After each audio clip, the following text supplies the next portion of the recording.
안녕하세요. 오늘 디얼 유럽에서는 이탈리아 편을 준비했습니다. 여기 오타가 나 있어서 정말 슬퍼요. 고치도록 하겠습니다.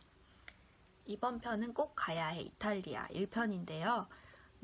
이탈리아는 정말 많은 분들이 유럽 여행을 생각하신다면 꼭 한 번쯤 들리게 되는 여행지가 아닌가 싶어요. 근데 이탈리아 하면은 떠오르는 곳이 로마가 굉장히 많을 텐데요. 이탈리아의 경우는 우리나라의 3배에 달하는 면적이라고 해요. 그 세계 지도를 보면 그 부츠 모양으로 해서 굉장히 유명했잖아요. 부츠 모양.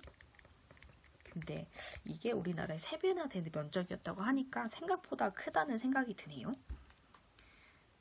그리고 이 이탈리아는 지중해와 아드리아해에 접해 있는 곳에 위치해 있고, 또 정말 유명한 로마 제국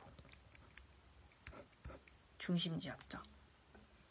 현재 수도는 로마이고, 또 로마 제국의 중심지였기 때문에 고대 유럽 문화의 많은 유적들이 남아있는 곳이기도 합니다. 로마라는 곳을 얘기할 때는 좀 도시 전체가 하나의 유적지라고 표현될 정도로 굉장히 많은 것들이 숨겨져 있는 곳이기도 하죠.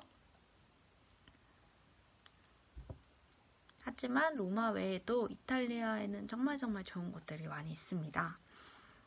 오늘 그 곳들이 어디가 있는지 하나씩 살펴보려고 하는데요. 그래서 이탈리아는 총 5개 지역, 20개 주로 구성되어 있다고 해요. 근데 저희가 이 중에서 아주 일부인 로마나 피렌체, 밀라노 이 정도만 알고 있었을 수 있기 때문에 더 많은 곳들을 알아보는 시간을 갖도록 하겠습니다. 여기 있네요. 부츠 모양. 제가 너무 부츠 모양을 일부러 그리려고 했던 것 같은데, 여기 3개의 지도 모양을 보시면 살짝 신발 같은 모양, 여기가 바로 이탈리아입니다. 오늘은 이탈리아에 대해서 정말 많은 도시들을 알아볼 거기 때문에 조금 영상이 길 수도 있다는 점 미리 알고 가시면 좋을 것 같아요.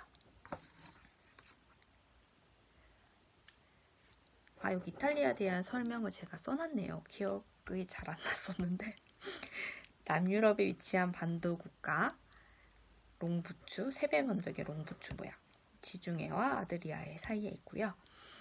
그리고 로마 제국의 중심지로 유적지가 굉장히 많다는 거 5개 지역, 20개 주 나와 있습니다. 하지만 이것이 끝이 아니고 더 많은 것들이 있죠.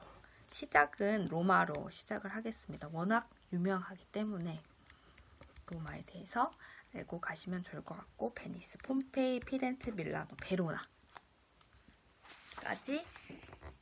알아보겠습니다. 그러면 로마부터 시작을 할게요. 로마는 이탈리아 중부에 위치해 있고요. 도시 전체가 살아있는 역사라고 아까 말씀드렸죠. 로마는 2500년 동안 문화와 종교의 중심지로 역할을 했습니다. 그만큼 엄청난 곳인 거죠. 오랜 시간 동안 유지된 르네상스 건축물과 성당, 또 유명한 작품들이 모여있는 박물관이나 미술관 등이 너무너무 많기 때문에 이탈리아 로마만 여행을 한다고 해서 또 꽤 긴 시간을 잡아야 할 정도로 볼 것이 굉장히 많은 도시입니다. 여기 가야 하는 가면 좋을 곳들이 이렇게 핀 모양으로 설명을 해뒀어요. 보시면 콜로세움, 트레비 분수, 이게 수리 중이라고 들었었는데 현재는 어떨지 한번 확인을 해봐야 될 것 같고, 포rum 로마노, 성 베드로 성당이 매우 유명한 도시 로마였습니다. 다음으로는 베니스 혹은 베네치아라고 불리는 곳이죠. 베니스의 상인이라는 베니스 상인이라는 작품이 있었죠. 그 이탈리아를 가보지 않았더라도 이 베니스라는 단어는 굉장히 많이 들어보셨을 것 같아요. 이탈리아의 북동부 쪽에 위치해 있고, 베니스는 베네치아라고 불리기도 합니다. 이 도시를 나타내는 가장 큰 특징 중에 하나는 그 아드리아해로 둘러싸인 석호 위에 지어졌다는 점인데요. 여기도 보면은 물, 여기도 물. 베니스의 사진을 보면 물들이 정말 많아요. 또 교량과 또 운하로 연결된 118개의 섬의 군도가 바로 베니스라고 해요. 엄청나게 많은 섬들로 이루어져 있죠. 그래서 그 운하들도 되게 유명한데 그 운하 중에서도 대운하, 가장 유명하고 도시를 두 부분으로 나눈 역할을 한다고 합니다. 베니스에서 또 가장 중심되는 곳이 산마르코 대광장이고요. 또 탄식의 다리가 유명하죠.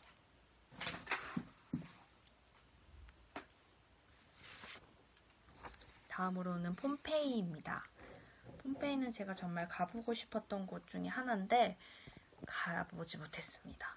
하지만 폼페이는 이제 영화로도 봤었고 사진으로도 많이 봐서 실제로 가보면 어떤 느낌일까라는 생각이 좀 많이 들었던 곳인 것 같아요. 시간이 멈춰버린 도시죠. 폼페이는 이탈리아에서 가장 많이 방문한 관광지 중 하나로 꼽힌다고 합니다. 79년 8월 24일 1979년 아니고 79년 8월 4일에 베수비오 산이 분화를 했고요. 인근의 헤르콜라네움 등과 같이 화산재와 분석에 묻혀서 파괴된 도시입니다. 1748년부터 본격적으로 발굴에 착수했고요. 현재는 옛 시가의 절반 정도만 발굴된 상태라고 합니다.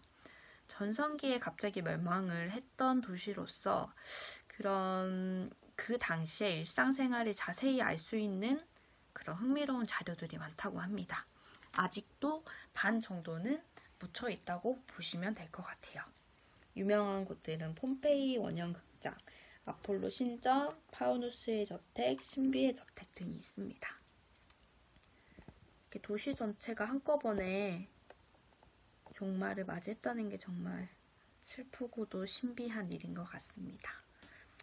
너무 좀 무서운데 그렇기 때문에 한편으론 유적이 참 잘 보존되어 있다는 것이 아이러니한 일인 것 같아요. 다음으로는 피렌체입니다. 피렌체는 그 주의 주도입니다. 그리고 그 주에서 가장 인구가 많은 도시이기도 하고요. 피렌체는 아르노 강변에 위치해 있고 또 예전에는 역사상 중세 르네상스 시대에는 건축과 예술로 굉장히 유명한 곳이었다고 해요. 중세 유럽의 무역과 또 금융의 중심지였기 때문에 이탈리아의 르네상스의 본고장이라고 불리기도 합니다.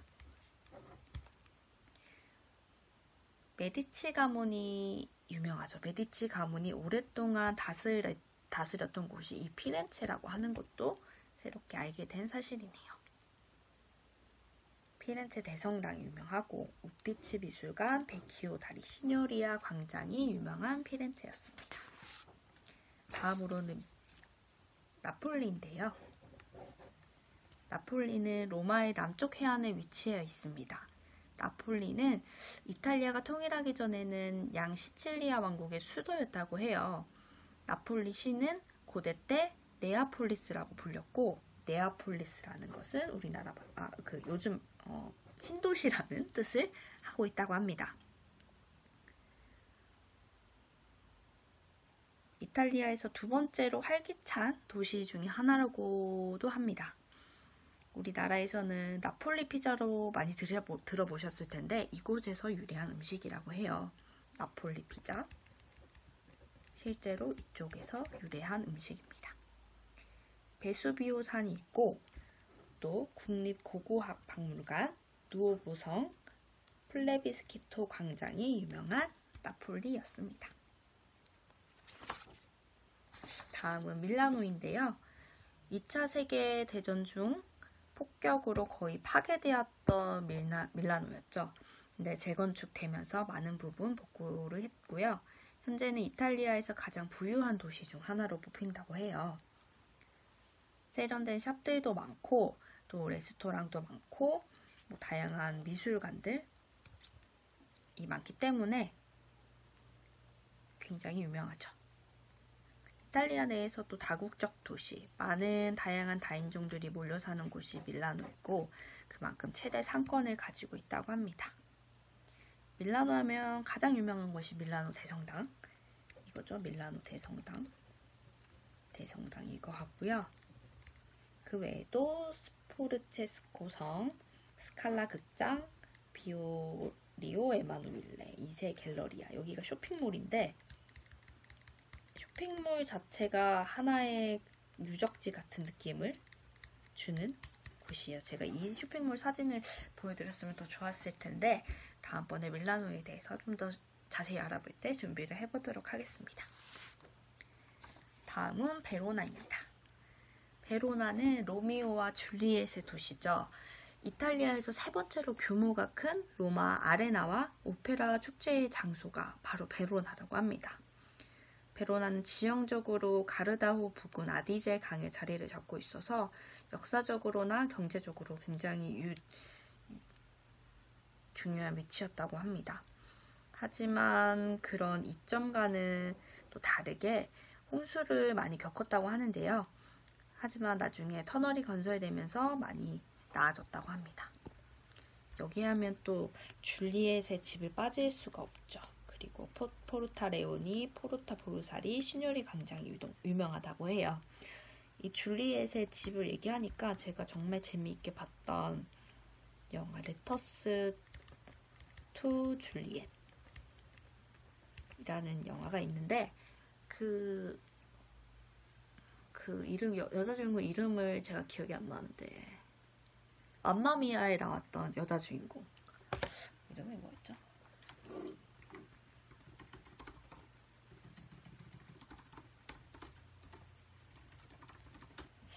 기억이 안 나지?